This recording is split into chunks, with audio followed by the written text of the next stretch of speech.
और ये कमाल के बाबा है, इनके खिलाफ क्रिमिनल केसेस पे पेंडिंग है। सुप्रीम कोर्ट ने इनके अपॉइंटमेंट के ऊपर भी रोक लगा रखी है, मगर ये स्वयं भी बाबा है। और ये बाबा आज की डेट में राम मंदिर नहीं जाते मगर अंबानी की शादियों में जाते हैं। ऐसे बहुत सारे लोग हैं जो अंबानी की शादी में नहीं गए लेकिन स्वरा भास्कर की शादी में गए। तो अपनी अपनी औकात की बात है, वो औकात के हिसाब से लोग कर रहे हैं। लेकिन इस वाले बाबा के साथ, और ये बाबा की प्रॉब्लम नहीं है, बाबा के एक आधे भाई और भी है, ये दूसरे वाले भाई है, ये आंखों से परमाणु बम रोक सकते हैं, ऐसा ही उन्होंने कुछ क्लेम करा था।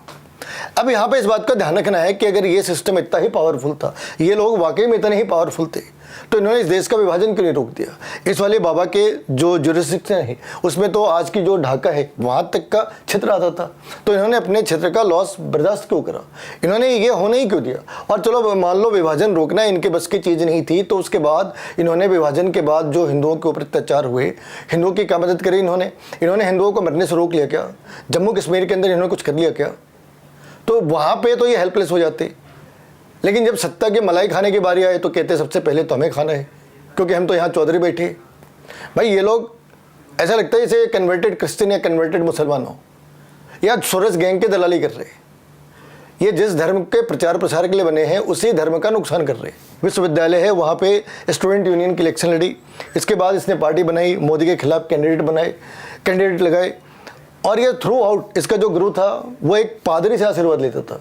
इसका जो गुरु था वो एक पादरी से आशीर्वाद लेता था, जो दिग्विजय सिंह है, जिसने कहा कि 26/11 आरएसएस की करतूत है, तो वो इसके गुरु का चेला था।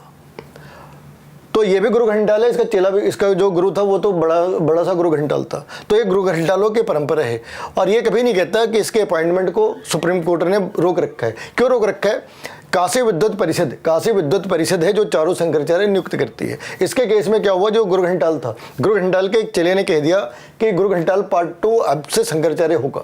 काशी विद्वत परिषद की बैठक नहीं हुई, उसने इसका नाम अनाउंस नहीं करा, तो लोगों ने कह दिया कि भाई ये तो अपॉइंटमेंट ही गलत है।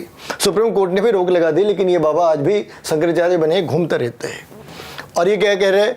ये कह रहा कि उसके साथ गलती होगी। किसके साथ? उद्धव ठाकरे के साथ। उद्धव के बाप ने हिंदुओं के विकास की बात करी थी ना, उसने कहा था ना कि वो कांग्रेस के साथ नहीं जाएगा, तो उद्धव के साथ विश्वासघात हुआ। उद्धव ने अपने बाप के साथ विश्वासघात करा। जब 2019 के चुनाव हुए थे तो बीजेपी उद्धव के साथ थी, तो फिर उद्धव उसके साथ कैसे चला गया, अघाड़ी के साथ। तो ये जो है ना सिलेक्टेड विजन, कि एक चीज़ें दिखती दूसरी चीज़ नहीं दिखती, ये सोरस गैंग की बहुत बड़ी आइडेंटिफिकेशन है। ये सोरस गैंग जो इस बात का शोर मचा रहा कि कोई नरेंद्र मोदी मणिपुर नहीं जा रहे। भाई साहब, मणिपुर में 1962 से वायलेंस स्टार्ट हो गई। 1962 में वो कह रहे कि ये देश का, भारत का हिस्सा नहीं है, मणिपुर इज इंडिपेंडेंट स्टेट। कितने प्रधानमंत्री गए वहाँ पे? तो तुम्हें आज क्यों तकलीफ हो रही है? 1962 से कितने प्रधानमंत्री गए मणिपुर, ये बता दो, उसके बाद बताते कि मोदी क्यों नहीं गया। तो ये जो सिलेक्टेड विजन है ना, ये सोरस गैंग की आइडेंटिफिकेशन है।